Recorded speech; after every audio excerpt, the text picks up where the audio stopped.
Le Point Bourse vous est présenté par Bourse Direct.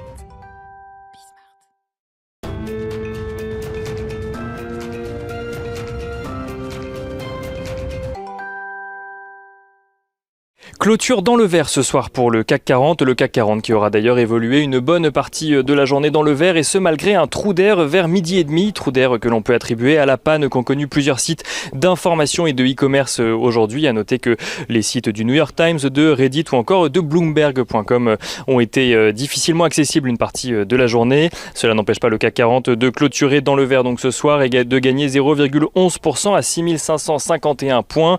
On note d'ailleurs que le CAC 40 est allé chercher deux fois durant la séance des niveaux au-dessus de 6570 points. Les investisseurs parisiens qui ont pu suivre un certain nombre de statistiques aujourd'hui en attendant les grands rendez-vous macroéconomiques de jeudi. La production industrielle en Allemagne tout d'abord ressort en recul de 1% au mois d'avril, tranchant avec la progression de 2,2% au mois de mars. Un chiffre qui traduit les difficultés des entreprises européennes et dans le cas précis allemandes à produire, même si la demande est revenue à cause de tensions d'approvisionnement de certaines matières premières. En Allemagne, toujours, le moral des investisseurs se dégrade pour le mois de juin. L'indice du sentiment économique de l'Institut ZOO, qui mesure les anticipations économiques des investisseurs interrogés, ressort à 79,8 points pour le mois en cours contre 84,4 points un mois plus tôt. Un recul que l'Institut explique en partie par une autre statistique, l'indicateur mesurant l'évaluation de la situation économique actuelle selon ces mêmes investisseurs, qui remonte à moins 9,1 points contre moins 40,1 points au mois de mai. Une baisse donc des anticipations qui s'expliquerait selon l'Institut par un niveau déjà élevé de la perception de la situation économique actuelle. En zone euro, la deuxième estimation du PIB au premier trimestre fait ressortir une contraction de l'économie finalement deux fois inférieure à la première estimation qui avait été faite. Le PIB de la zone euro recule finalement de 0,3% sur les 3 premiers mois de l'année par rapport au trimestre précédent et de 1,3% sur un an, contre un recul anticipé donc lors de la dernière estimation de 0,6% et de 1,8%.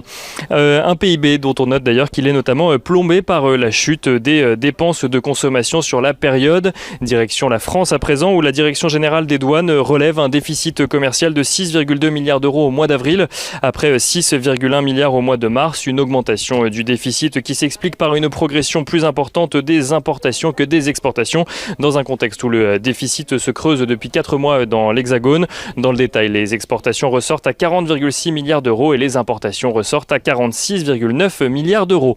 Aux États-Unis, le déficit commercial au mois d'avril s'établit à 68,9 milliards de dollars, soit à peu près en phase avec les attentes du consensus et surtout en recul par rapport au mois dernier où le déficit s'était creusé jusqu'à 75 milliards de dollars.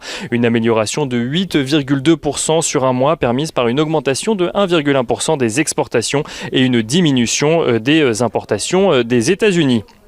On note rapidement que dans un contexte d'attente de publication de l'inflation aux États-Unis pour le mois de mai, inflation qui sera publiée jeudi, le rendement obligataire à 10 ans aux États-Unis se détend. Il est ce soir aux alentours des 1,53%.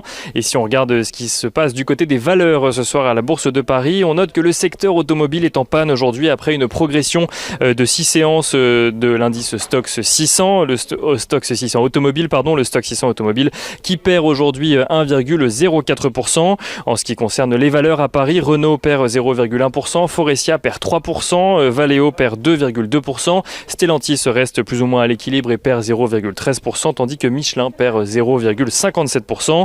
Les pénuries de pièces et notamment de semi-conducteurs pèsent sur l'activité des équipementiers notamment, alors qu'il est attendu que la situation ne revienne pas à la normale avant le second semestre, voire la fin de l'année. Au-delà du secteur automobile, les plus fortes hausses sont signées ce soir. Unibail Rodamco Westfield qui gagne 5,9%, Legrand qui gagne 1,4% ou encore Dassault qui gagne 1,2%. Les plus fortes baisses sont signées en revanche par le secteur bancaire. Crédit Agricole perd 1,84%, Société Générale perd 1,59% et BNP perd 1,55%.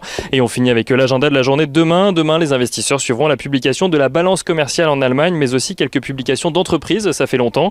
ABO, Soitec et SSI publieront leurs résultats annuels, tandis que Groupe Partouche publiera ses résultats du premier semestre.